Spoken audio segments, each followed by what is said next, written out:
Welcome back to the Witch's Way podcast. I'm Kat. And I'm Jamie. And tonight is my story. Last podcast, we heard Kat's story, and tonight it's my go. And I have to say, I'm a little bit nervous, but I'm just nervous because I might get off track. That's what I'm nervous, but she's here to keep me on track. And I really wanted to say, like, this story, which I don't have a great name for this podcast just yet. We sort of played with names, but it's like abuse, betrayal, manipulation, like recovering from that, reclaiming yourself after that. But this is for any woman who has literally felt it is extremely difficult to live in our own bodies, to like ourselves, to love ourselves even. So how about live in the world? To be a woman living in the world today. And actually really, truly like yourself. Liking yourself, living in the world today. Or over the last 20 years. Yeah. It's a whole grouping of that. That's the whole seasoning pack right there, because it's all these little things that go into it with loving ourselves, hating ourselves, liking ourselves, disliking ourselves, feeling like we're judged by everybody, judging our own selves, like looking for fucking role models that we can say, oh, now I know what I want to be like looking for somebody else for guidance, because who you want to be, you don't see anywhere else in the world. Like you feel so incredibly alone and individual that nobody else is like you. So there are no other examples. So you don't know how the fuck to be, because, you know, as human creatures, we often learn from seeing and doing and repeating things. So when you don't have an example out there in the world of what you want your life to look like, or somebody that you can aspire to be like, it's very confusing. You know, it shuts things down for us. And we try to mold into what other people want us to be. So this story for me, the things that I'm going to talk about tonight, it's not one simple story. And it's a lot of mixing of different things that have happened to me in my life that broke me, basically. I will admit I was broken. I've gone from losing a lot of weight to gaining a lot of weight. If you've ever done that, this story's for you too. Because the things that happen to us, they do shape us. And sometimes it's not always like, oh, we come out of a bad situation, we heal ourselves, and then we go on to the next situation. Sometimes a bad thing happens and we don't get a chance to heal. And then another bad thing, and then another bad thing. And this goes on for fucking years. I think it's really common for us to, in our younger years, to not take the time to heal from it, or to not recognize that we need to heal from it, or that it's even a problem until it like piles on. Yeah. And it's years later that you're reflecting back on all this time and realizing that you've never really presented your true self to the world because you didn't feel like you could trust doing that. You couldn't trust people. You couldn't trust yourself. Absolutely. You know, and you have to get to, I think it takes a little bit of maturity. It takes some years of experience and being able to look back and go, and one day waking up, and know this has happened to you. Jamie's kind of changed her whole vibe lately. And I don't want to steal your story away, but go right ahead. You know, she's recently, probably in the last 3 or 4 months, started taking things out of her. She made a decision she was going to dress for who she is right now and how she feels right now, and just no matter what anyone says.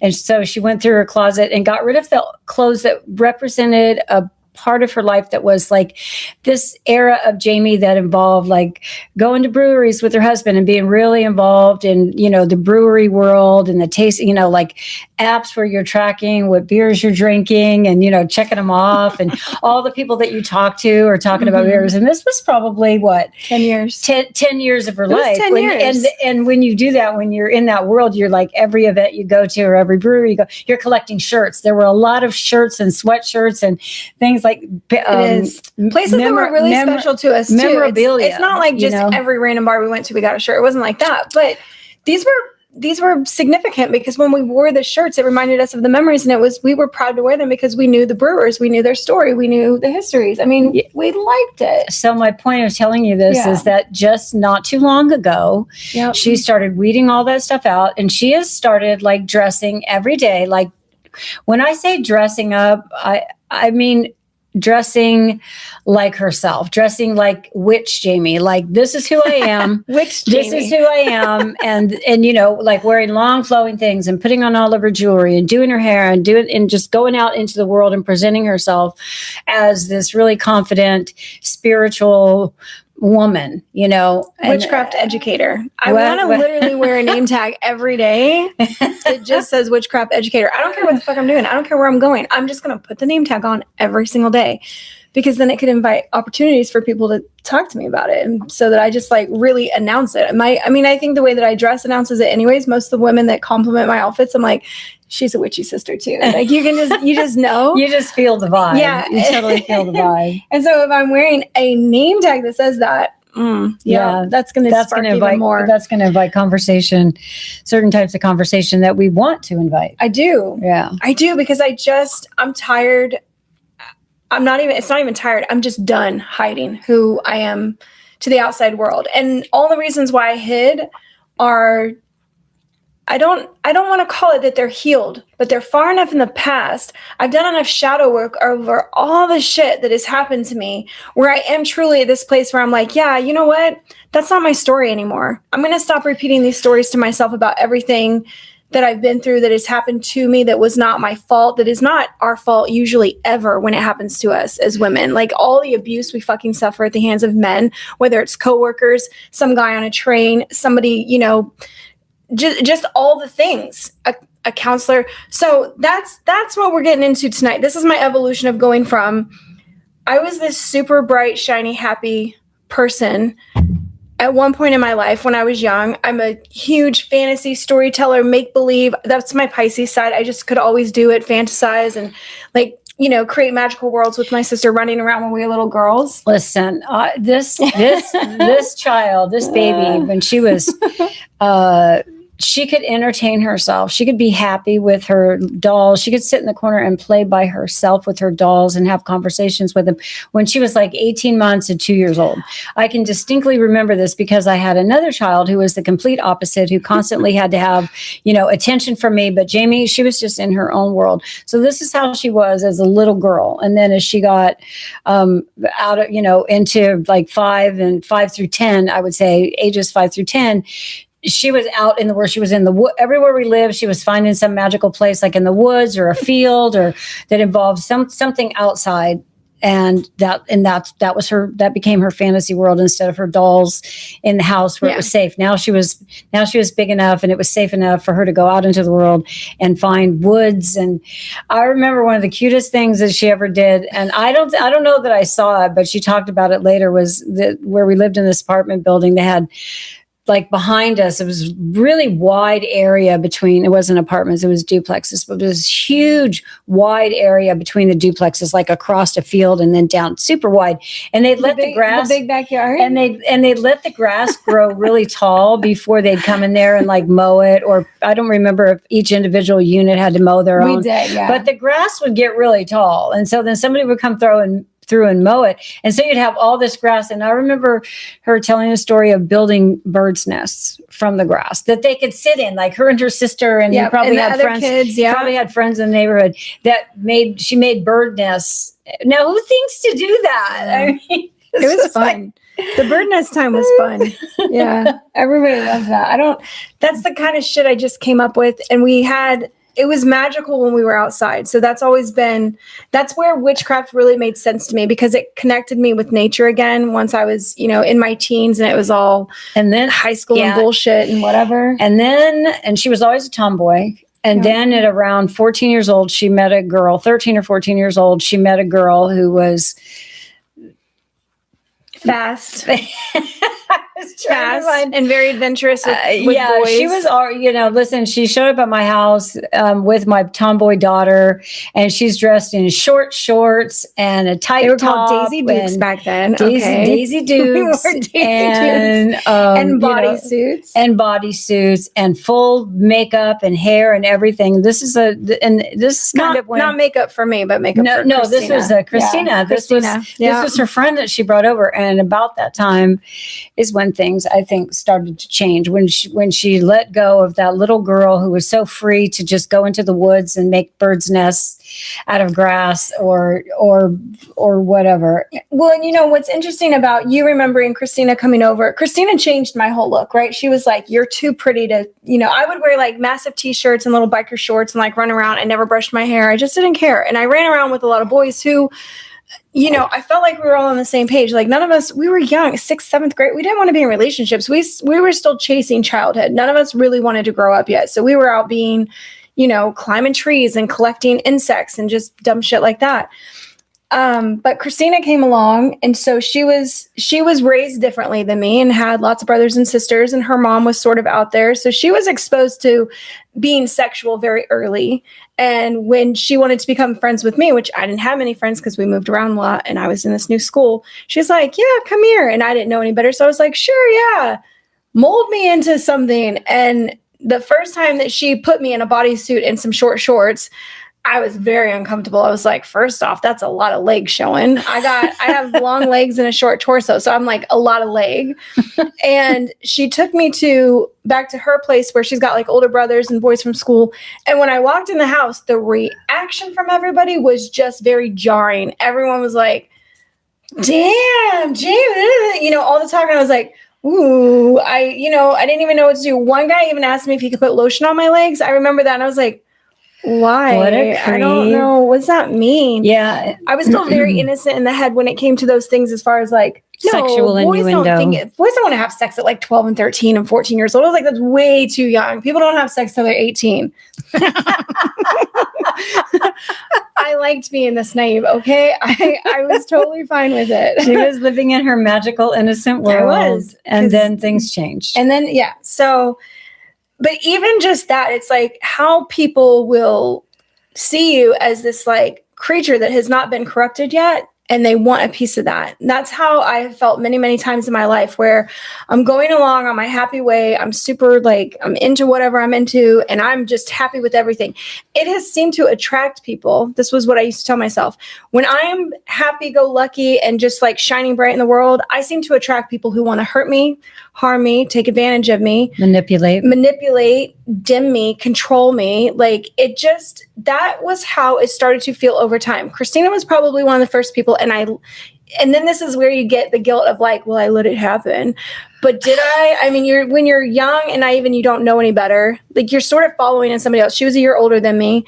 I didn't hang out with her a whole lot, honestly. After that and all the boys and all the things, I was just like, I don't really know what to do with this kind of attention. I don't, I used to try to wrestle people dressed like that. I was like, I don't know how to interact with boys. You wrestle them, you beat them up, you throw dirt at them, like you climb a tree, you see who can climb the tree to the tallest point. Like that was my idea of playing with boys. So I learned very quickly that was not what was going on in their heads, very quickly.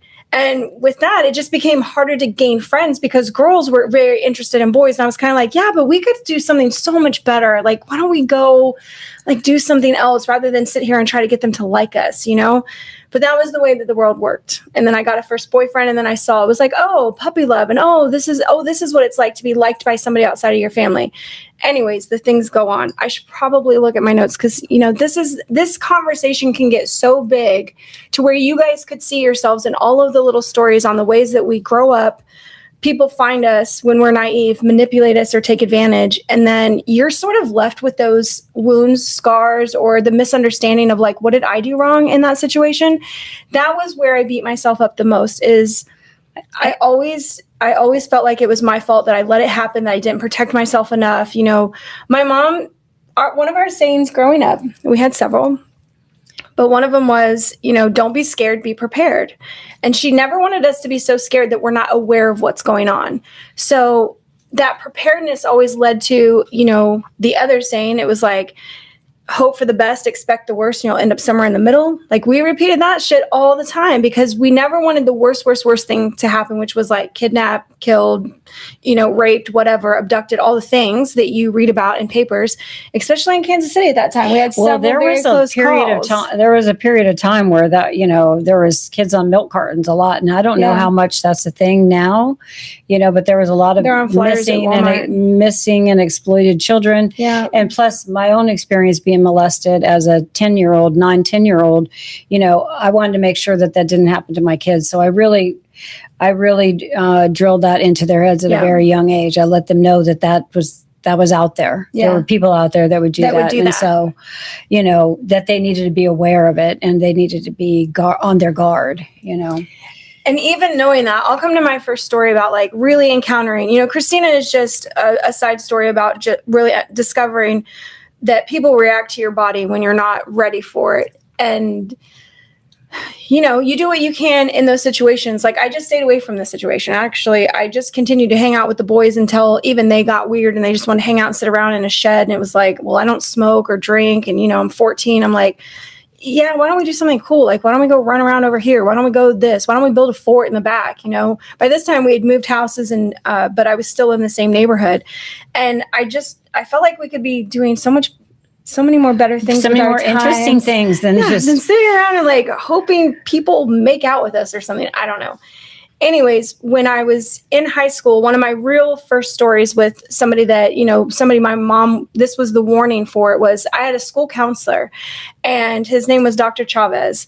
And this was at Harmon High School in Kansas City. And I ain't afraid to admit it because it's in the goddamn records and I got that motherfucker fired. So I'm proud of that fact because I was one of the first girls to ever stand up to him. And it took a lot because the school board didn't want to believe me. But anyway, here's the story. This is my first run-in with somebody that was truly going to be evil had I given him the chance, and how I protected myself sort of in that situation. Not fully, but enough. I started my period at school one day. So I called my mom and I was like, hey, yeah, no, I like bled all in my overalls. Like, can I go home? Sure. This is right before lunch. And then we had 2 security guards. Normally one of them would take you home. And I'm in my counselor's office because, you know, they're assigned by last name. So that's who I got. And he said, oh, yeah, Gabe or Charlie will take her home. Cool. Gabe and Charlie are both awesome guys. They're the security guards for our school. Wasn't worried about that at all. What worried me is that when we left, he took me home and I was like, yeah, I thought Gabe or Charlie was going to take me home. Dr. Chavez was my school counselor, but I didn't have a relationship with him like you have with your security guards that you see all the time. They're like literally at the doors where they're just cool with everybody, you know, like just older dad types. Dr. Chavez was kind of like standoffish, more private, shut the door, you know, just kind of like, ugh. I never felt comfortable around him. That was my intuition saying you're not safe with him. And so when he said, oh no, I'm going to take you home, I was like, okay, all right. Like, I don't like this, but okay. You told my mom the security guard was going to take me home. So we go out to his car and he's got like a little red LeBaron convertible. And he fucking like the way he put on his sunglasses and put the top down to the car. And then I got in and I was like, something about this feels really fucking wrong. I was like, this is just weird. Like, what school counselor leaves school to take a student home? Like, he knew. I wasn't embarrassed to tell people I started my period. It was no big deal. And I planned on going home and staying home. Like, I was going to get dropped off. By the time I showered and came back to school, I'd have like an hour left. What would be the point? So when we got to my house, I really expected him to then leave. He didn't. He shut the car off and got out. And I was just kind of like, I don't know what to say. This is a school guidance counselor who is a doctor, right? So you've got these authority figure things going on in your head where you're like, okay, all right. I'm starting to like literally shake from telling the story. Me being super nervous, it was just like, you know, I didn't know what to say. I didn't know what I could say to him. I think that that's the feeling that I had is like, what am I allowed to say to him? Like, dude, you can't come in my house. Like, I don't even know you like that. Like, I'm not comfortable with you. And this is an adult and you don't feel like you have. I'm a 16-year-old girl. Like, I don't feel comfortable with you coming to my house with me. And I did not feel like I could say that to him because of his position of authority. And instead, I just nervously started to recall all of the ways that women have not gotten themselves. See, that's fucked up. That's what we're taught to tell ourselves. The ways that women have come into unfortunate situations where men then have the upper hand. He's bigger than me. He's stronger than me. Like, you know, he could have taken me easily. And I knew what I was up against physically. I was like, okay, well, and this was already going through my head before we even entered my house. And I didn't. And then I was like, well, why is he staying? Like, I don't want to go back to school. And again, I didn't feel like I could say any of that. I didn't immediately go in the house and call my mom either. Why didn't I do that? I don't know. I just kind of was like, okay, well, I guess I have to go back to school. I guess I'll really get showered and I'll change and I'll get ready for school again. With that, I didn't know what to do with him. You know, I was like, you want to watch TV? Like, I don't know. The bathroom is upstairs and the living room is downstairs. So I offered him the TV and the controller and I turned it on for him. And I was like, okay. I can feel my body oscillating because it's so uncomfortable. It was so wrong of him. Anyways, I go upstairs and I'm like, fuck. There's no phone upstairs either. Like the phone is in the kitchen where we entered the door, or it's in the living room where he's at. I had no phone to call for help either and be like, what do I do? Pre-cell phone days. I know this is wrong. Like, I know this is this is unusual. He shouldn't be in my house. He shouldn't be waiting for me. Like, I don't understand why he's doing this. This doesn't seem normal. So in our house, the bathroom door did not lock. And I at least had the wherewithal, like when I went into the bathroom, feeling very nervous, you open the drawer. I don't know if anybody had to do this when they were little, but you have to open a bathroom drawer so that you can't open the door. So I was like, fuck, I mean, he's waiting for me. I got to take a shower and get ready, right? So I get in the shower. I'm in the shower and I hear the door trying to be opened. He's hitting it against the thing. And I'm like, hello? And he goes, well, I'm just seeing if you need any help in there. And I was like, what the fuck? Like, okay, now I know I'm at real risk. Like this, okay, so it's confirmed he has ill intentions. Like if he could get to me, then what? He would rip open the curtain and see me naked. Like, I don't even know, how far does he want to take this? Does he just want to see me naked? Is he going to actually assault me? Is there going to be a rape? Like all the things are going through my head. Our building is 3 stories tall. It goes garage, living room where he's at, 3rd floor is like the bathroom, right? I can't get out the window because I would break my leg jumping, but I fucking thought about it. I'm telling you what, if there had been a tree limb out there, I would have tried to climb out on the tree, risking my life to get away because I just knew that something bad was going to happen. So what I realized once he did that is I didn't bring my clothes into the bathroom with me because who does that when you're little? Like you go to your room in your towel and you change there. Again, bedrooms, there's not locks on the door. We're young still. So when my shower is over, I knew he would hear when the shower cut off and I was very scared. And I waited and waited and waited. And I'm trying to peek through the door, but the door could see into the bedrooms and not down the stairs, which he had just come up to try to open the door. And I don't know that if he's standing right there in the hallway, if I open the door, if I'm going to run right into him. I just have no idea. So I'm trying to listen. We had the creaky stairs a little bit. I was like, I could still hear the TV going downstairs. And I just keep thinking, like, what am I going to do? How am I going to fight him? What am I going to grab? What can I walk out of this room with and defend myself?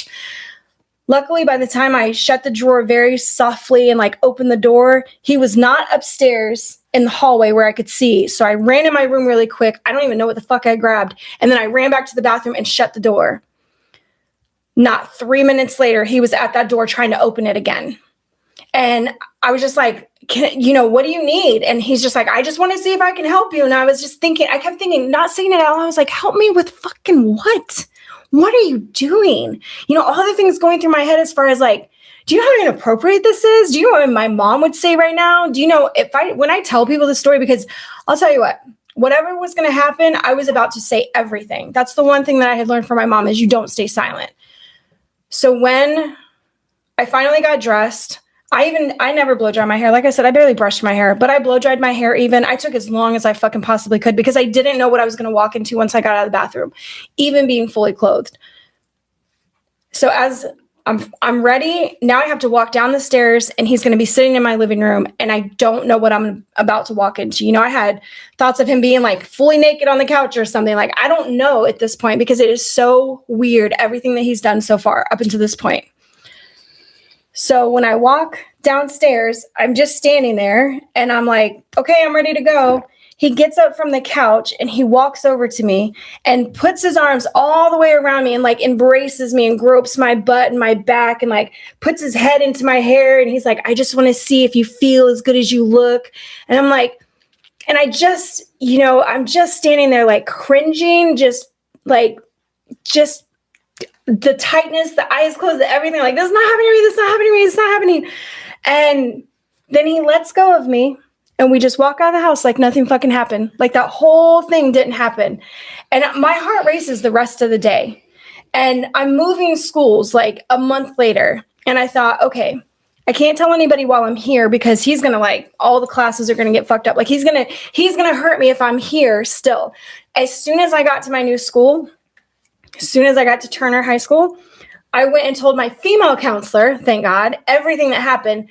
And the next steps were I wrote my story down with her. She sent it to the school board. The school board wanted to see me. She drove me to the school board in downtown Kansas City where I rewrote my statement for them, waited for an hour. They all read it again. They compared the statements to see if I was lying. Then they made me go in front of all of them without my mom, a child by myself, and they were like, we want you to retell us the story. And I retold everything just the way it was. And their one thing that they said to me afterward was, you speak really well for your age. I remember them saying that, and I was like, is that what you got from my fucking story? I was so mad that first there was a compliment, even though it was nice, because I was like, yeah, that's my mom. Like, my mom taught me to speak well. Then the second thing they said is, your story lines up with everything. Like, the 2 stories you wrote before this, you said it perfectly. I was like, that's because it's not a lie. They had a very big thing to do now. So they pulled him from school. And when they did, 15 other girls came forward, and he had forced sex on almost all of them. Either jobs of some kind, blowjob, hand job, something, or actual sex. And I was like, damn, like, all those women, all those young girls, all these things had happened to them, and they couldn't say anything, or they just didn't feel like they had the power to, or he did something to manipulate that situation. And even me, I didn't say it while I was in the school. I waited till I got out to where he couldn't have any control over me. That's just one of the examples of, like, this was how I was sort of like, here's what grown-uphood looks like. Here's what being a woman on your own looks like. Here's what being a woman in the world of men, controlled by men, is like. Yeah. It was fucked. It was horrible. My mom was outraged. Like, I remember her saying, she was like, if I ever see him on the street, I'm like, well, I don't think we ever will. Like, I don't know where he lives, the whole thing. But I can only imagine, like, being a mom now and with my son, and something like that happening, and just the rage you would probably feel that your child was violated in a way by somebody who had that was an authority figure over them, to just be put into that place. And it was a major learning experience. But I think the biggest thing that I got from that is to speak up as soon as you have the chance to. It's not always safest right after that. I never judged myself for that. I didn't, I was just like, yeah, I'm a badass for being able to stick through everybody's idea that, oh, she's lying, she wants attention, just all the things that they're going to say about you because you decided to tell what happened. And then just to learn about all the other girls, it made me feel horrible, but I was really glad that I did it. Well, what we don't realize happens in situations like that is what we carry with us. Even though you're proud of yourself for standing up, you exposed somebody who'd been doing a lot of bad things, but still there's this feeling then that you go on then with the rest of your life. Like now you've had an experience where you're going to be less trusting. You also internalize some of what happened to you and be like, was there something I did? Yeah. Was it, how did I allow this? I mean, when a man says, embraces you and says, I just want to see if you look as good as you feel as good as you look or some shit. All of a sudden that's placing the blame on you. Like, because the way you look, I can't control myself. And we hear this shit all the time from men. Like, oh, because she's wearing a short dress or she's walking around at night. I mean, all the fucking time. It's our fault. It's something we did. Yeah. It's always like the men can't control themselves because we're just so alluring and we're provocative and we put ourselves out there. And what did they expect us to do? So this is the kind of thing, even though the words weren't spoken at the time, that gets internalized and then you start carrying it forward in your life. And then another thing happens. So what's your next? Because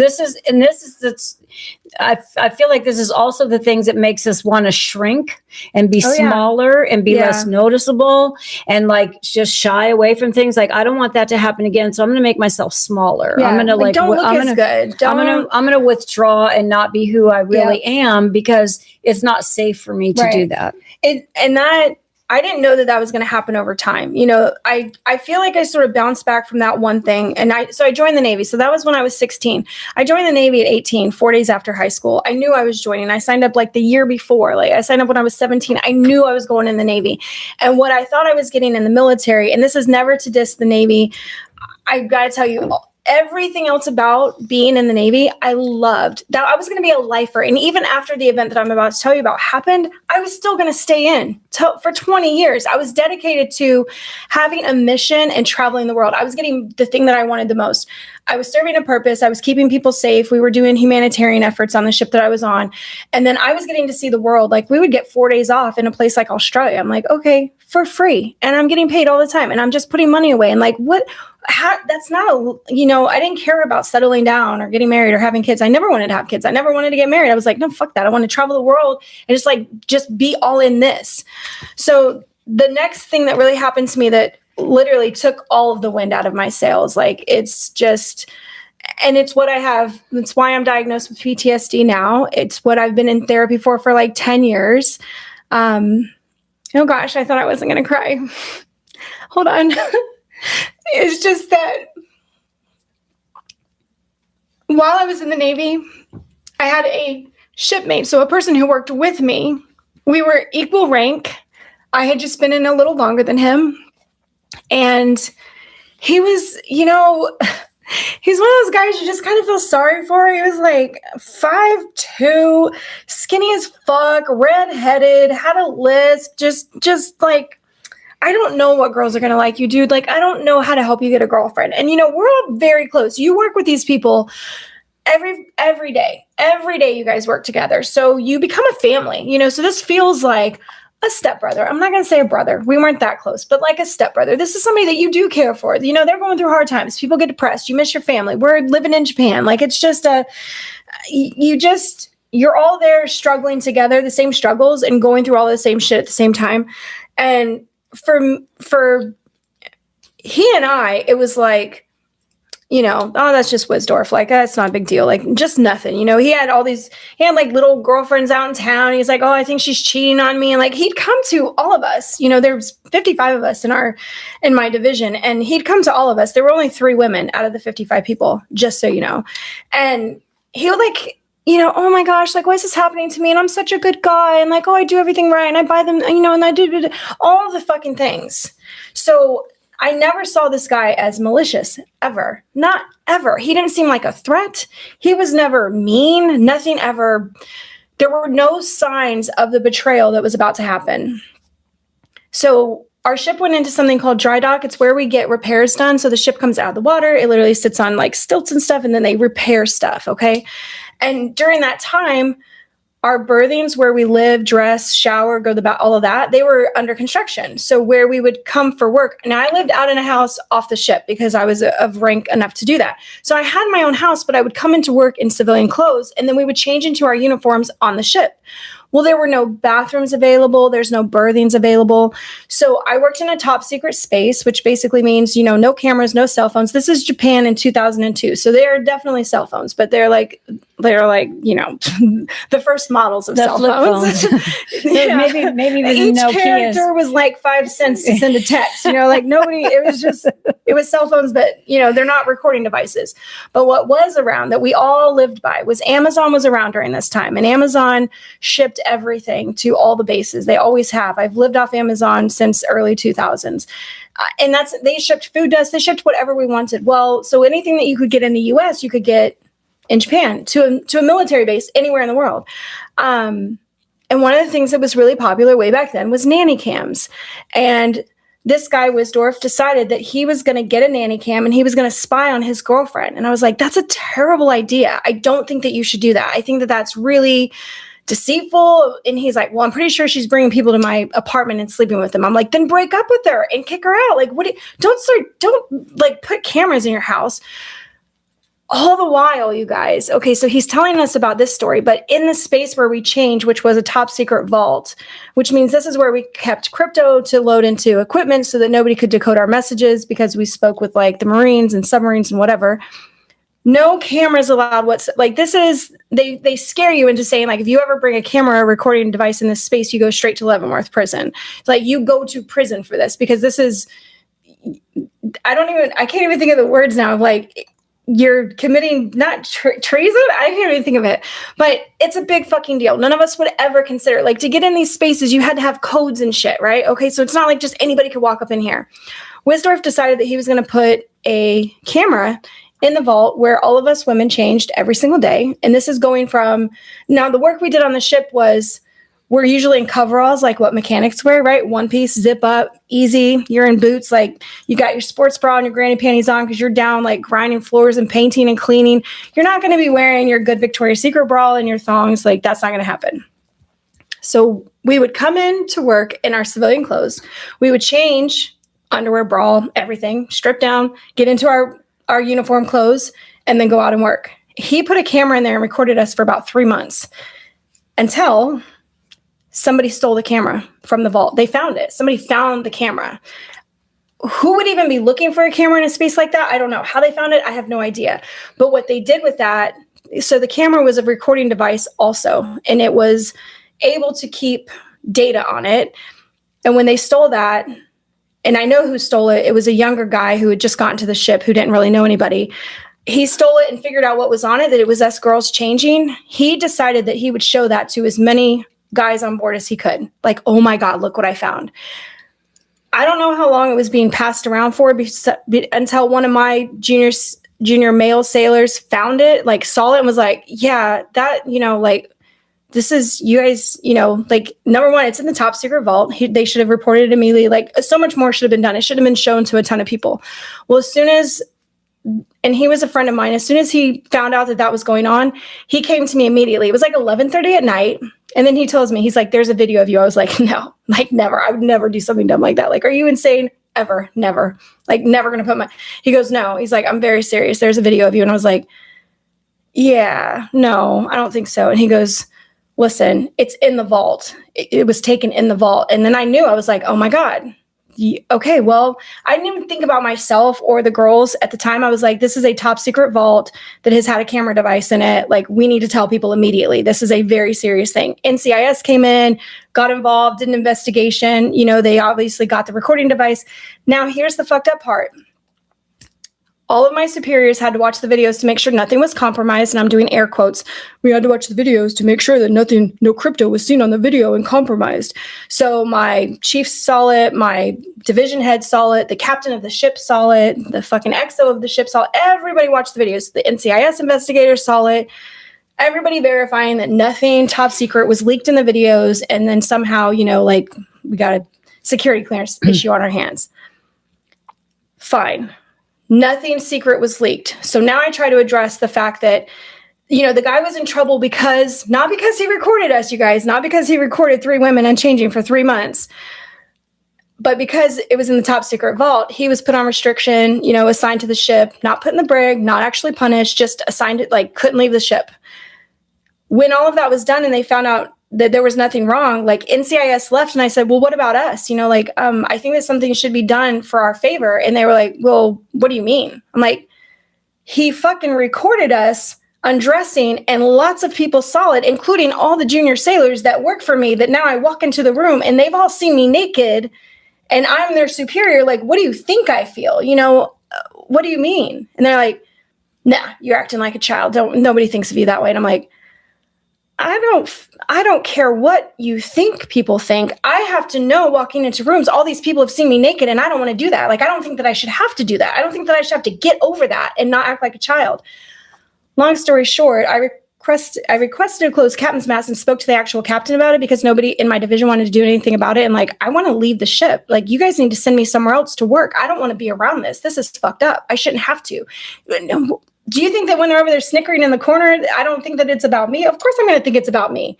Like, I'm going to forever be more insecure than I've ever been in my whole life because all these people, and I don't even know who on the ship. Like, I walk through the mess decks or through the ship and people are like, I've seen her titties. Like, oh, I've seen her, you know, who knows? But the things that went on in my head that were just like, this is awful. This is horrible. Everybody else was like, you're making a big deal out of nothing. And that just, it enraged me, you guys. So when I got a closed captain's mast with my captain, he literally wouldn't even look at me while I was telling him that this is wrong and this is how this should go. Like, I know the rules. He wouldn't look up from his papers and he was like, you're acting like a child. When he said that, I ripped my rank off my arm and threw it at him and stormed out of the office. And then I called the inspector general. I called like the person that you report bad shit to in the entire military, where they can come out and inspect somebody like a captain who has no boss. And then he told me that I was crazy and they sent me to a mental hospital in Okinawa to get a psych eval. So it was like, number one, I'm not allowed to have thoughts about my body being exposed to other people.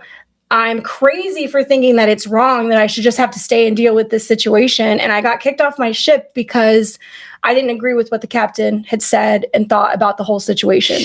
And I just want to just interject something right here. Like, throughout time, when men don't like what women are saying, oh, you're crazy. Don't make a big deal out of it. It's always like downplayed because this is all men. You're like, how many? It's all men. Every single one. So it's like, oh, it's no big deal. And this is so infuriating how we are, you know, our concerns are, and which are valid, are just like, oh no, you're acting like a child and now you're crazy and need to go to a mental hospital. I mean, my God, what that would do to your psyche in a situation like this, where where you're in the Navy, something that you totally respected and wanted to be your entire, like 20 years. And she's a year about 6 at this point, I think. 4. I'm at year 4. Oh, you stayed in another 2.5 years? I had to. That was my contract. Okay. Yeah. And, and then you just, the people that are supposed to protect you, that are supposed to see that when there's a wrong done, that it's righted, that's, brushing it off, brushing it under the rug, saying it's no big deal that potentially 5,000 guys on the ship saw you and all the other, only how many females? 2 other girls. Yeah. Yeah. It's so outrageous, but this has been going on forever. And unfortunately, even in 2026, I don't think it's fucking changed. No, while I was in, there were stories of like, right after my story, there was an officer female who somebody had put a camera in her shower and it was her alone, and hers made national news. And so I kept threatening. I was like, I'm going to call the fucking Navy Times. Like, I made threats. That's why they were like, you're going to a mental hospital to get locked up. We can't let you leak this information.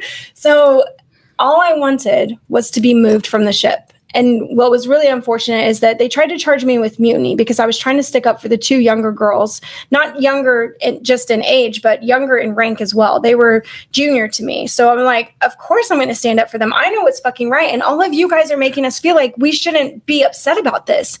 I'm fucking pissed. This is such an invasion of privacy in every way. And to not even be able to account for all the people that have seen us indecent, including our chiefs, the people we report directly to. Like, can you imagine, you're sitting in your like review and you're like, so how's it going? And he's like, like, there's no way that it's not going to come into your head that he has seen you naked. I don't know how to compare it to anything else. It's like, it's such a violation. It's such a violation. So my PTSD from that, you guys, what I have that's really bad that still haunts me today that I've worked on really hard is, because he didn't just do recordings. He also put sound recorders in the bathrooms, and I really don't understand that part. Like, that's just a creepy, weird fetish, of course. But so he had hours worth of like listening to us in the bathroom, and whether it's like peeing or doing anything, cameras in the bathroom as well. And as far as I know, there were no videos in the bathroom, but every fucking public bathroom I go into now, it is so hard to stop my brain from going there and suspecting that there's going to be cameras. Or if I go into a changing room to like try on a dress, I think about cameras. In my own home, when we had it remodeled, this is how deep it goes. I worried that the construction guys somehow put a wireless camera in the vents, like above the showers or something, and that they could like download videos from the device for however long. No joke. This is the shit that haunts you when you've been so violated or betrayed by a place where you thought you were safe and you just weren't safe at all. Like, it haunts me still. And I try really hard to get over and be like, fuck it. Like there's been times of like, fuck it. I don't care if somebody does do this, like what am I? And then there's other times where I'm like, I'm not giving anybody the opportunity to invade my space like that. Like my mom said, I walled myself off. I shut myself off from everybody and everything. The trust issues were serious, and I can't say that I'm fully over it. I still think about it. Even, this is what's fucked up. I could go to a friend's house, somebody who I love and trust and respect, and could still think like, what if they secretly put a camera in here and they have like some weird thing and like, ugh. Those nagging thoughts do not ever leave me, and it's fucked. It's sad. Well, the thing about it is like now it's super easy, as technology has advanced. Yeah, it's very easy for people to hide cameras and spy on you, and it's very unsettling to have those thoughts, those intrusive thoughts. But when it's been your experience that's happened, and there was no justice, at the end of it, there was zero justice. There were zero ramifications for the guy that did it. He went on with his. He went right on. He never got kicked out. He didn't go to jail. Nothing fucking happened to him. He didn't lose rank. Nothing happened to him. No. Just like blowing it off like it didn't fucking matter. Nope. When if this happened if you found this in a public setting, there's laws that were broken. Yeah. I mean, and yet the Navy. These were laws in the Navy. And yet the Navy just brushes it off. Specific captain. Yeah. It's so, I mean, infuriating, enraging.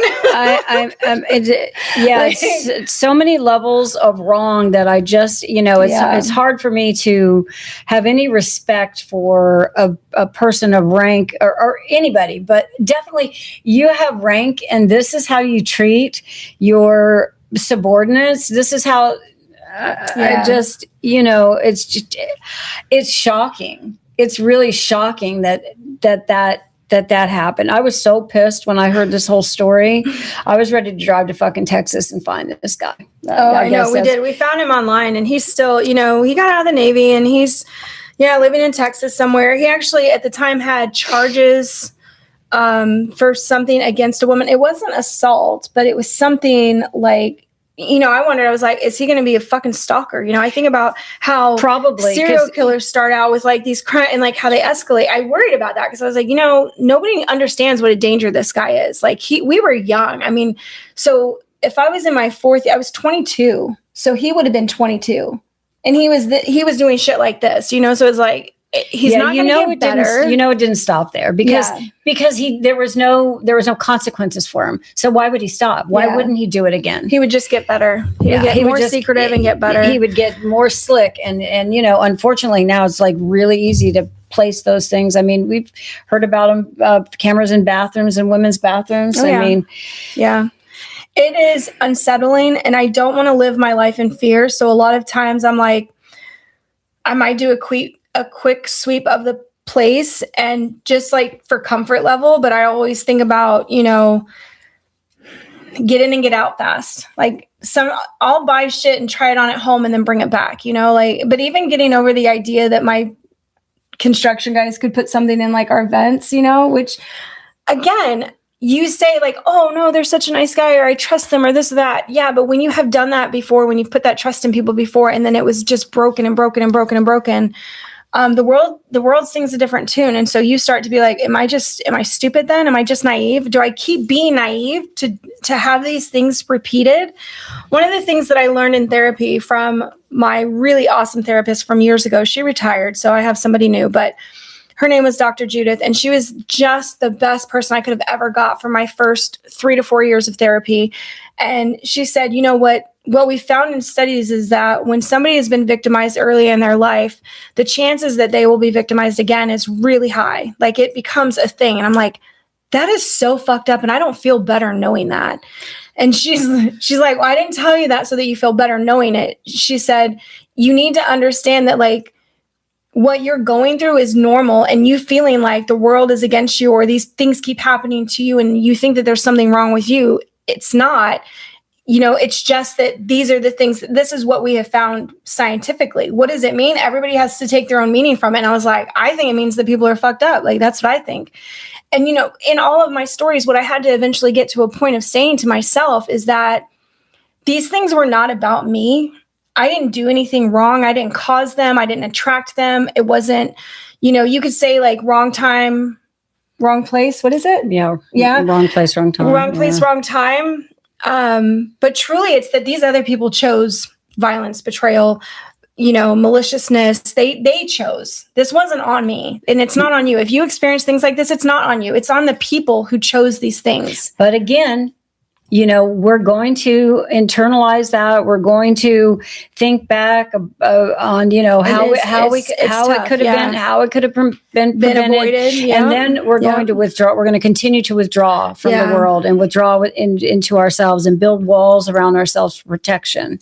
And this is you're 20 years old, 25 or 26 when you finally get out of the Navy, and you're like, you've got this stuff, that's now happened to you, like these two big things that were like pretty significant in your life that have happened to you, and they just make you trust yourself less, I think, like not trust yourself, not trust myself, not trust other people. Yeah. And feel very untethered. Yeah. Feeling very untethered. So with my next story, now I'm in a relationship where I feel like there should be love. Okay. So this is my next like betrayal, or sort of, how did I get here? And this one's pretty hard because this is Cameron's dad. And this is when you're in a relationship where you're, you've decided that you're going to be together. You're going to have a child together. You're going to build a family. There's, there should be this mutual respect and trust. And yet the reciprocation of respect for space of what, I want versus what he wants were, they weren't the same. And it was, he could always overpower me. I can't believe I'm about to say this.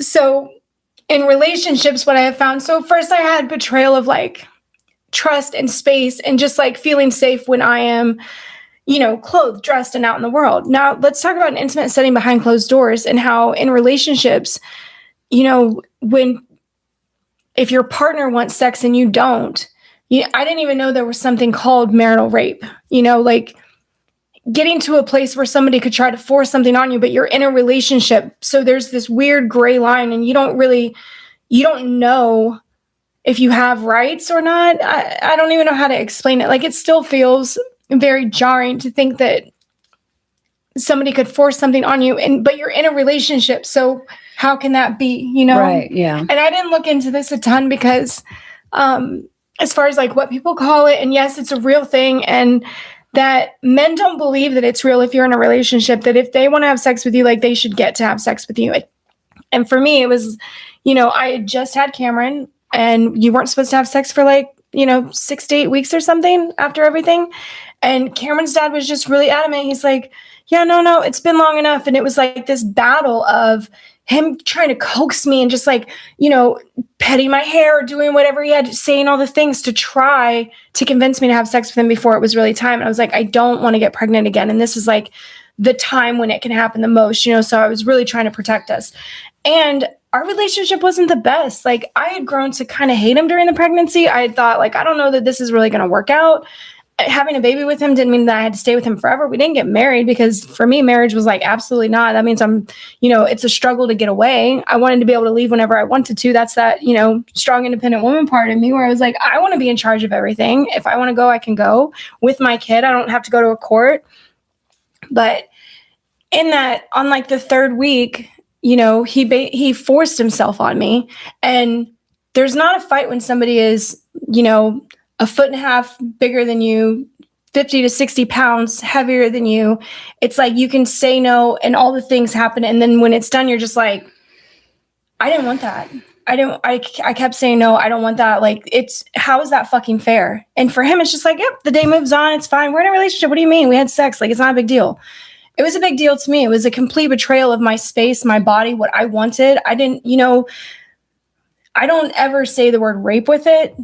And I don't know why, but it's something that's forced on you that you don't want again. And it's just like this betrayal again and again, where in your body, you don't trust yourself. You're like, how did I get here again?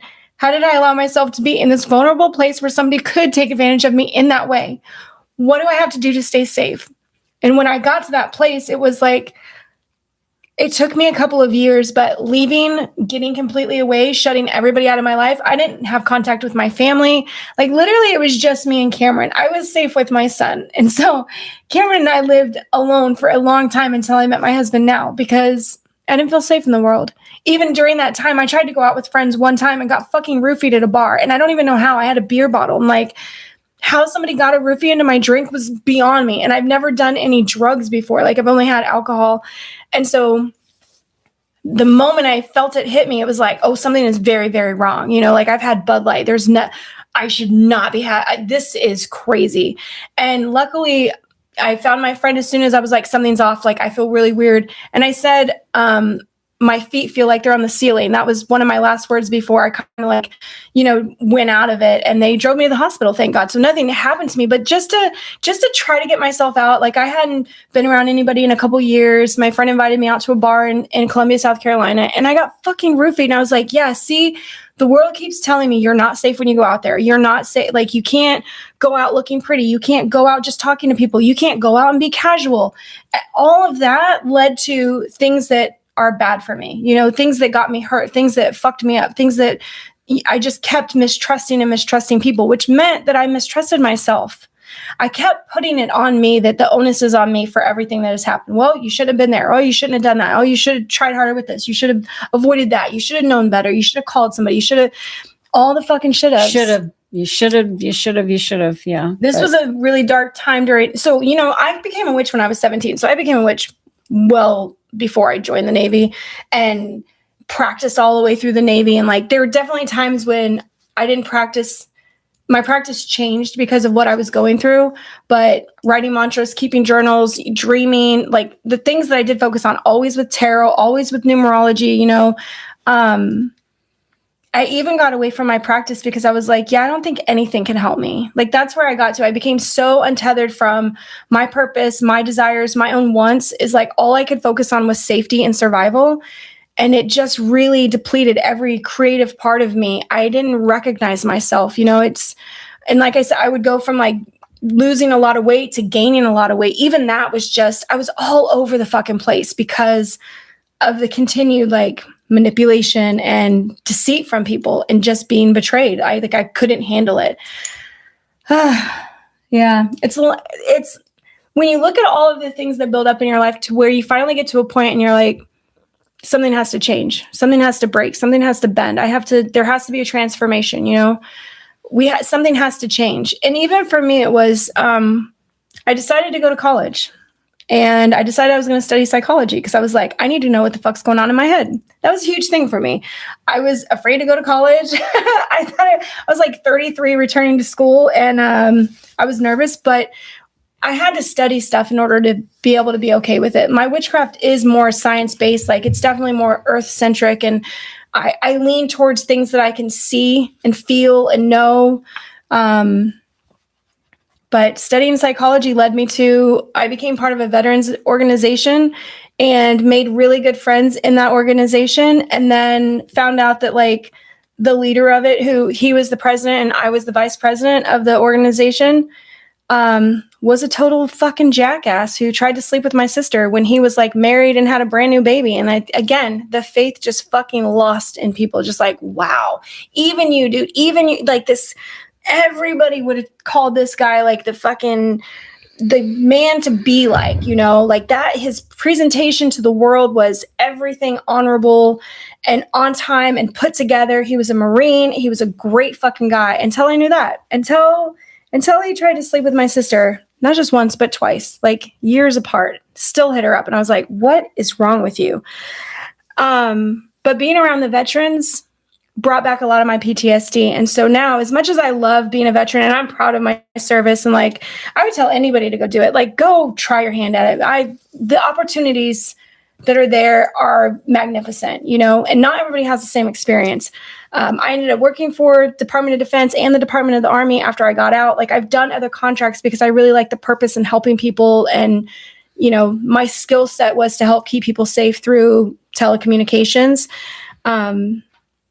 But you finally have to disconnect when you realize that it's hurting you more than helping you. So I had to leave the whole veteran community behind. And it's not that I forget my time, but I disconnected from it so much because it carries with it such baggage that it's hard for me to engage in conversation about it, talk about my job. I can talk about all the places I did and what I did when I was off duty, but like to engage in the conversation about talking about the job, there's so much that it carries with it that I can't. Just like with any school counselors, so there's all these little pain points in my life that, yeah, I'm healed from them. They're far enough in the past. I'm okay. It still hurts. It's fucked up. I still don't like it, but I don't repeat the story to myself anymore because this happens, right? Like, reliving it is not healthy for you. That's the first thing that I learned in counseling after I got diagnosed with PTSD. The stories that we retell ourselves all the time become the life that you're living. So if I wanted to keep living this life of pain and being wronged and being victimized, that was what was going to continue to happen. If that's all I thought about how fucked up everything is, about how wrong everything is, I had to turn my focus. And that's when I just leaned into my practice a lot more. And that was probably like 2016, 2014, 2015, 2016. I leaned hard into my practice. And that was when I also was with my now husband, and where he was the one voice in my life that was like, I want you to be who you are. And he said that to me every day, all day. Like, that's all he's ever wished for me. He's like, I just want you to be who you are. And you know, when you hear people say that, you're like, yeah, you don't want to know how weird I am. Like, you say that, but like, you don't know all my actual weird isms. Like, I'm pretty kooky. Like, I'm that strange aunt everybody has, you know, like that's, if you really want to know. I tried to be more prim and proper and like, you know, somebody that like make a good wife type maybe. But then I realized like, he has no expectations of me. And he's the first person I've ever had in my life that has had zero expectations except to, you know, be a good person to him. He's like, love me like like just reciprocate love. Like, I love you. I want you to be exactly who you are. And it took me years to actually do that. And that's what really changed. I mean, in 2020, I quit my job. I started all the witch stuff and I was like, okay, I'm going to lean into this hardcore. And he was like, do it. I believe in you. Do it. And I was like, okay, really scary though. Like, you don't know. And he's like, I'm betting on you. I think you should do it. And that's what's led us here to now. That was 2020. This is 2026. And it's been 6 years of learning how to lean into myself, that evolution of letting go of all of the past stories. You know, it's not like they didn't happen. It's not like there's not pain behind them, but I don't have to relive them every day. I can live something else. I can give myself a mantra that's new for every day. That's like how I want to feel today. And that's why Kat talks about like, this is the year that I'm finally reclaiming my body after all of the things that have happened to being in the body that I'm in. I've always, from the abuses and the things that have happened, I haven't liked my appearance much. I've really felt like, no, I don't want to be pretty. Fuck that. And actually, when my husband and I first met, I would tell him, I was like, don't call me pretty. I don't want to hear that. Like, that's not a compliment to me. Don't comment on my looks. That's not a compliment to me. I was like, you want to tell me something? Tell me how, you know, tell me about my brain. You know, tell me that I'm like, I used to say, tell me I'm smart, not that I'm pretty. But it's because we would have these intellectual conversations. He and I connected on a mental level more than anything. It was like, damn, you like weird, odd knowledge like I do. Like, we could just sit on the phone for hours and talk about useless knowledge that we both had. And it was in two different worlds. Like, I knew all the space Earth stuff. He didn't know shit about the planets or the Earth or how it worked. And he knows all this other really random shit that I don't know about. So the mental aspect became something that could grow. And that felt safe for me. And now I'm finally reclaiming my body, like, to like it, to like my big boobs, to like my short torso and my very long legs, to wear sexy boots over the knee and be like, I'm okay that this is sexy. Never before have I ever wanted to be called sexy. And I still don't want to be called that. First off, I don't want men complimenting me at all. Fuck you. Get away from me. But when women do, that's my besties. Like, the way I dress when women compliment me, I'm like, yes, girl, let's hang out. Hey, do you like wine and fires? Like, come to my house. Let's hang out. Let's be best friends. I just wanted to stop for 1 second and address I don't want men to compliment me. And the reason I think the reason's obvious, but I'm just going to state it anyway, is that because when men do this, you're always, and you've had the experiences that we've had, and a lot of you have probably had too with men. It's like there's almost always manipulation in it. They're not telling you that just because they really think you look nice today. They want something from you. Yeah. And it's like innately we know this. Yeah. Right? We know that they're, behind their supposed compliment, there's an ulterior motive. And that usually has to do with like they want some of what they see. I think that's been the hardest thing, and why I haven't liked my body is because in the circumstances that I talked about with those three things, it was men wanting something from my body that I didn't want to give them, but they were going to take it anyways. They were going to get it one way or another. They were going to find their way in, right? And a compliment for me is fishing to see if I like that they made a compliment. They're like, ooh, okay, well, she likes that. So what? It's like, it just feels like fishing to me. And so I try not to ever react negatively if somebody wants to compliment me, but I want to get away from the situation pretty quickly after that. I don't want to start a conversation. I don't want to engage at all, because I don't ever think that men, and this is my own fucked up thinking probably, maybe not normal, but it's me. When men give women compliments, if they get positive feedback, the woman smiles back, oh, thank you. Oh, don't you like that? They're like, oh yeah, I'm in. And that is so, they're just like, yeah. And then if you don't give them that, if you don't respond, then you're a fucking bitch. Then you're a bitch. Then you're a cold bitch. Yeah, cold. You think you're too good. All the things we've all snooty, heard before. Stuck up. You think you're too good for me, or you think you're a tease. I've had lots of names. Jesus Christ. So when I was young, back in the days of Christina and finding out about, short shorts and bodysuits, and she took me around a lot of the boys, that was one of the things that they used to call me as a tease. And I was like, I didn't understand what that meant. And I was like, tease what? What am I teasing you at? Because I didn't know what tease like that in their world meant. I was thinking like you make fun of somebody. And I was like, I don't really get that. Again, I was just naive at that time. Yeah, very. And so to be called a tease for so very long, it's like, see, I can't fucking smile at you or have a conversation where we have something in common without you thinking that I want to fuck you. Like that, for me, is so infuriating that you can't have a conversation with somebody without them thinking like, let's get numbers, let's hang out, let's Netflix and chill. It's insulting is what it is. It's insulting and infuriating. It's unfortunate because I love to converse with people. I like meeting new people. And when I'm excited about something, I look excited. I look happy. I look like I'm into the conversation. I'm smiling. I'm nodding along. I know all the gestures because I'm truly fucking into the conversation.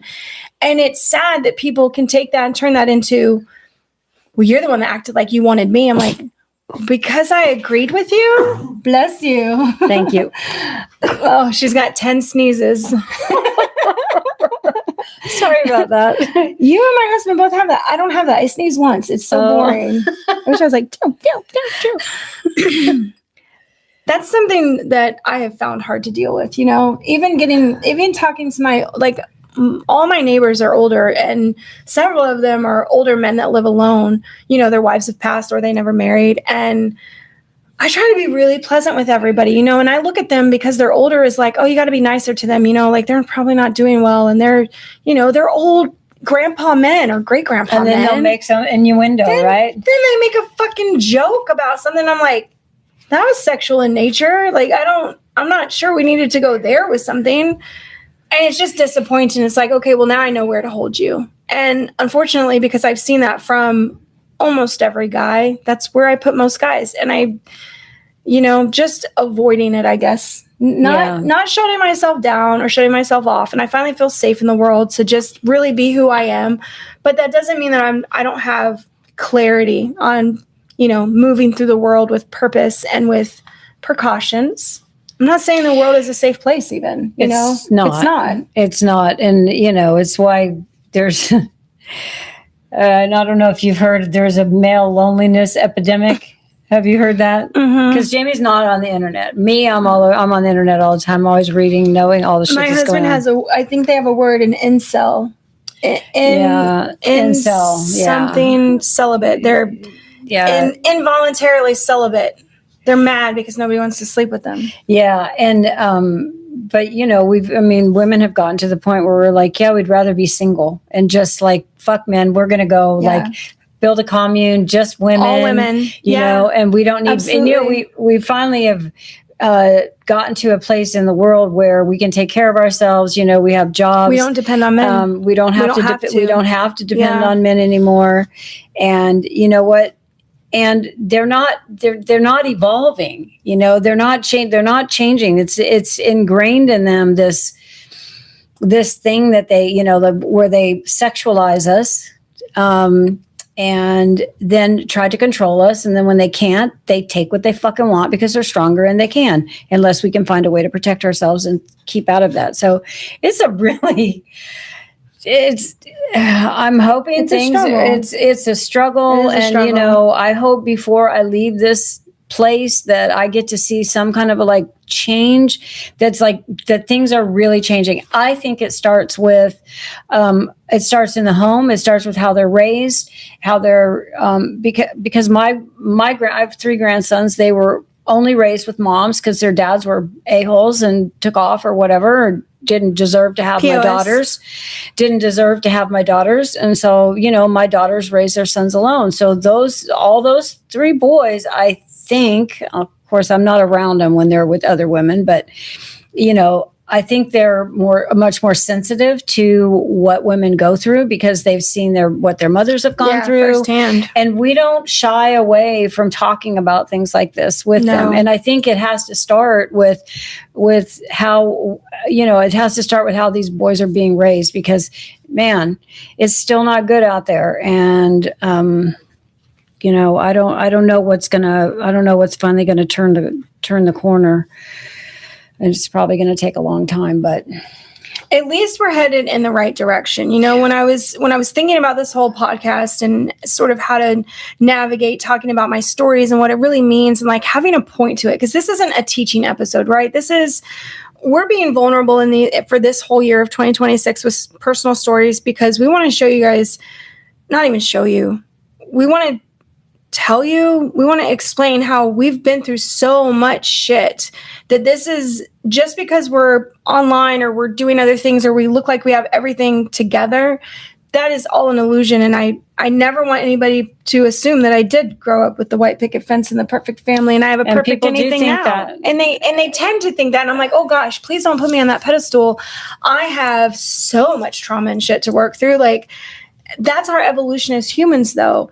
But what I try to present is that, whatever I don't have an answer to, I continue searching within myself, within the world. I keep trying to fix the problems that I come across. It's an ever growing process, of skills to continue to live this life. Like, I don't know that things necessarily ever get easier. You become accustomed to them. You find ways to deal with them that are better.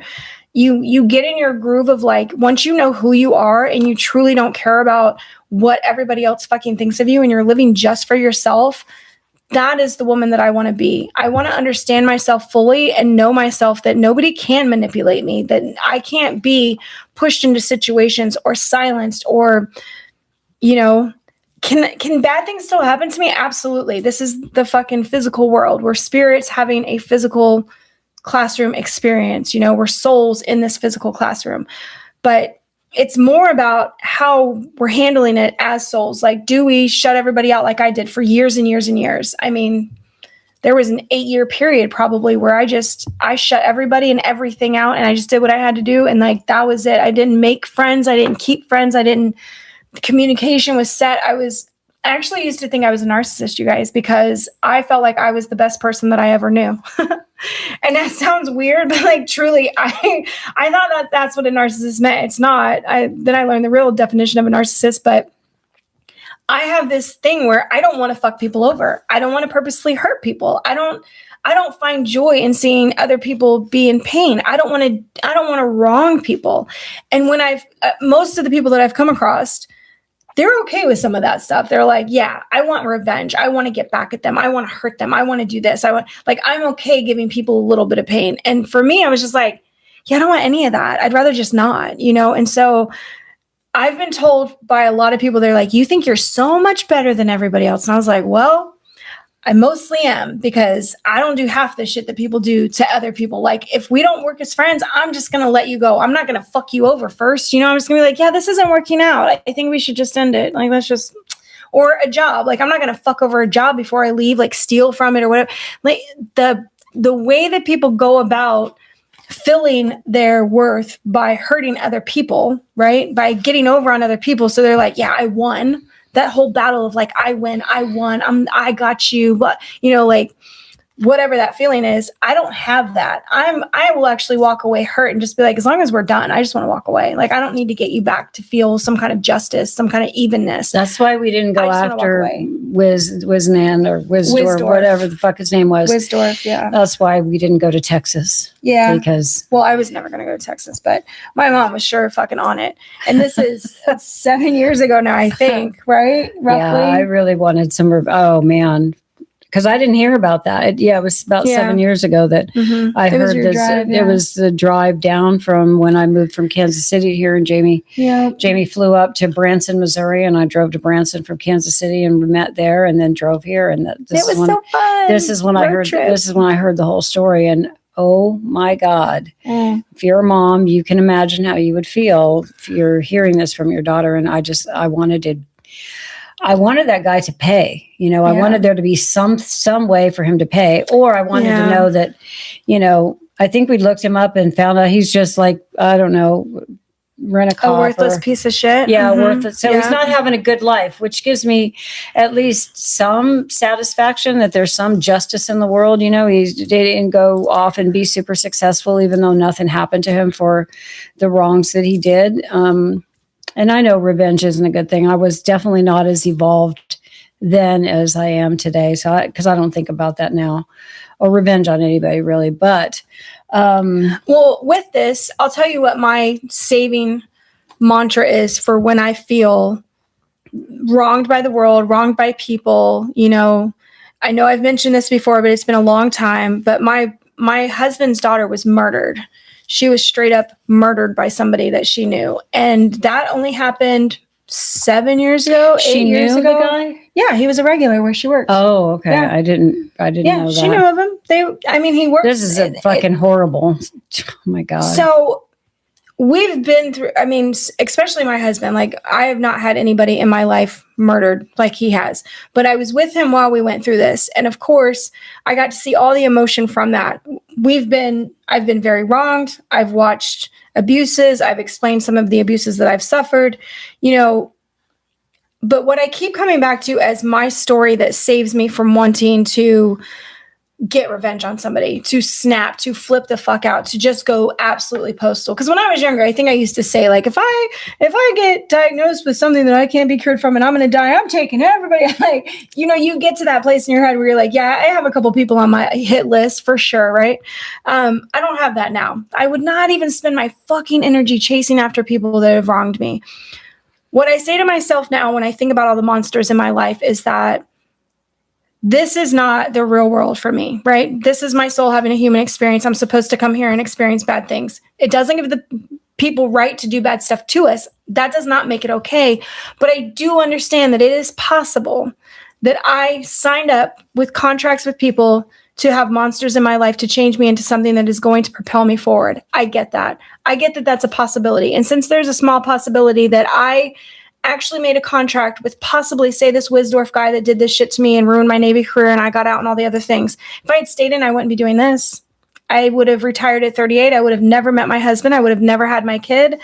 I wouldn't be living in Florida with all my family. I don't know what my life would look like if he had not done that and then all the other things had happened afterwards and I finally got out of the Navy because of them. So there is some part of me that continues to be grateful, thankful. I don't know. I don't have a word for it. Those all feel a little too big for being like grateful that somebody fucked you over. But to know myself better because of those situations, we don't really grow without pain and suffering. You don't grow when you're happy and everything's working and everything's just fucking great. We don't grow during those times. We do grow during the hardest, worst, traumatic times of our lives if we can get out of them. We do grow after that. We do understand things about ourselves. We do eventually get out of them because nothing ever stays the same. So it doesn't. We work through them. We do get past really terrible times, I believe. Usually with a community, though. Yeah. One of the reasons why I started this whole witch community is because I thought about all the other women who don't have women. Like when I didn't have women that I wish I would have had in my life when I was going through all my hard shit. I wish I had witch friends. I didn't know where to find witches at. Just every time I was going through something hard, I wish that I had a witchy friend to just talk to. Now, I didn't need answers. I just wanted somebody else to talk to. I just wanted to feel like I could connect with somebody and that I'm not alone in this world.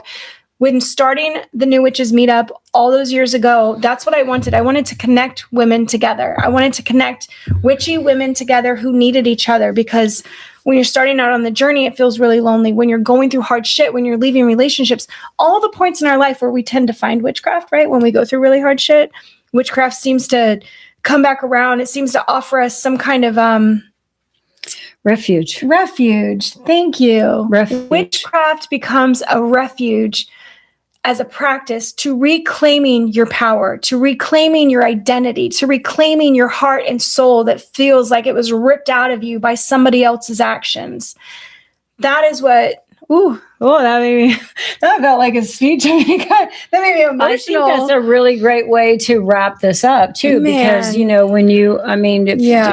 depending on who you are and where you are in your practice and where you are in your life, I think that's a really good thing a good way to look at what witchcraft can do, or the community that is built around the ideas because this is sure. women. We're not letting men in here. Men are not invited. Sorry. I address everything to witch sisters. I want to make it very clear. I have a couple of men that I really like from the witches meetup. I would commune with them anytime, but the focus that I have now is really for the women. That is my focus. That's who I want to help more than anything. That's who I want to know that they're not alone in the world, and that there's a sisterhood, of us just trying to do the best we can to get through the experience that we call life. Thank you guys for listening to my stories and watching me cry through this. This was a hard one. I don't know, they might all be hard, actually. They're all about the ways that we've transformed and changed, and they're about getting through it. They're really about, the stories that we're going to tell this year are the stories that shaped us. Yeah. The stories that changed us, the stories that, through the challenges that we went through with these stories that we will share with you this year. Who we are is why we are who we are and where we are today. Just like Jamie was saying about, if all those things had not happened with Düsseldorf, whatever the fuck is. Don't give him a good magical name. Whatever the fuck his name was Wizdorf. Yeah, Wizdork. With him, she would have had her life would be completely different. Who knows? Who even knows? I would have stayed silent in witchcraft because I couldn't do that shit in the Navy. And also she might have lived in she might have ended up finding a place in the world that she'd rather live than the United States and just never come back here. Probably. After all of 20 years of traveling around the globe, just who knows? But it would definitely be a whole different thing, and none of us that know her now would be benefiting from her knowledge and experience with witchcraft, which I think has been a wonderful gift for me. And I know for many of our witch friends also who get to hear her explain things and talk about stuff and, put things into perspective for us. So this is my most favorite thing I've ever done in my life. I never want to stop doing this. We just got the approval. We got the approval for me to teach at a university, Spirit University, just like this week? Just a couple days ago. It was this past week. I'm going to be teaching a witchcraft course at a university that's called Spirit University in Sarasota. And that's just the first thing. And when my husband was he called me a professor of witchery. It was so cute. And then I said, I love that. I'm just preparing for my TED Talk. So there's these things to sort of get out there and be I just want to keep spreading the message of how helpful it is for women to come together.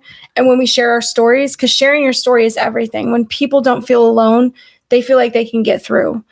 I had some things written down just from this that I want to reiterate, because this isn't a teaching lesson at all. This is just soulful. But if you're feeling like you're just surviving, that's not living. And I urge you to take a chance, take a risk, do something on purpose, shine a little bit in some way, whether it's all of a sudden you start putting on super glittery earrings or something, just anything that starts reclaiming little pieces of yourself that you love.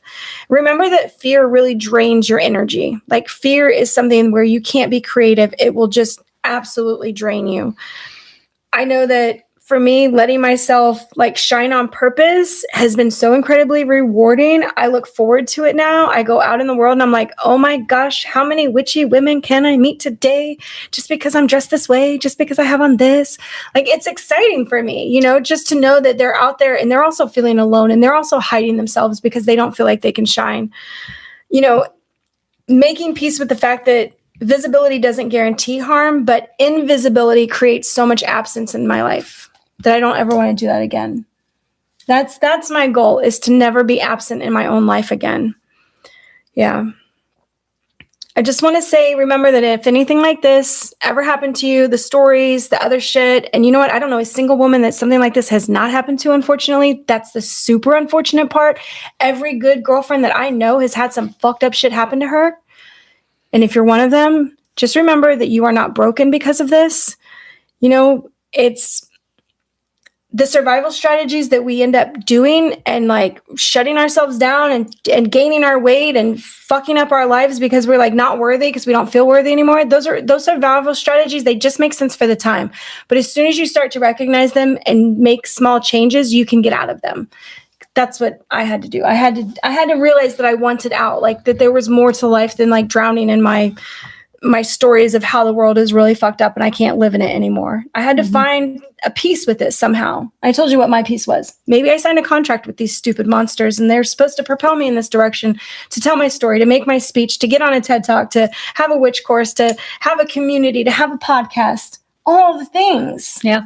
You know, it's almost like, what can you do with your, how can you turn your pain into wisdom and a powerful message for other women? Yeah. Yeah.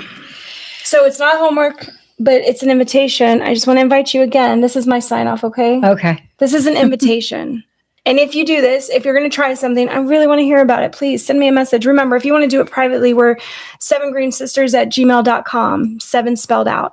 The invitation is to just reclaim a small thing, a color that you're not used to wearing, that, you know, you're afraid, oh, that's sexy, or that's this, or that, the judgment that you place on it because of something else in your life. Jewelry, all right, where are all the shiny things? Where are all the pretty things? Who cares if people are like, you're being extra, don't think about their judgment. Think about how good you feel in them, that you like the reflection that you see, you like them on you, you like the way they look. It's for you. You're not living this life for somebody else. You're living it for you. Your voice. Maybe you start your own podcast. Maybe you start your own blog. Maybe you start talking about some of the things that bother you or have hurt you. Maybe you do a Threads thing where you decide you're going to go on a journey with that, you know, getting your story out there, getting a message, whatever you need to say, you know, that you've learned through your own experiences. And then lastly is just joy. Try to reclaim some joy in your life, whatever that is, you know, not holding yourself to too high of a standard. If you don't get the laundry or the dishes done, it's not a bad thing. You're not a bad mom. You're not a bad person. You're not a bad woman. You know, it's just reclaiming some joy for yourself. All right. I love you guys. I know this was a long one. Thank you so much for being here with us and listening to our stories and connecting with us. We truly appreciate it. And we're so glad to be here to serve you. All right. With that, we'll see you. We love you. We'll see you next time. Next time. All right. Bye.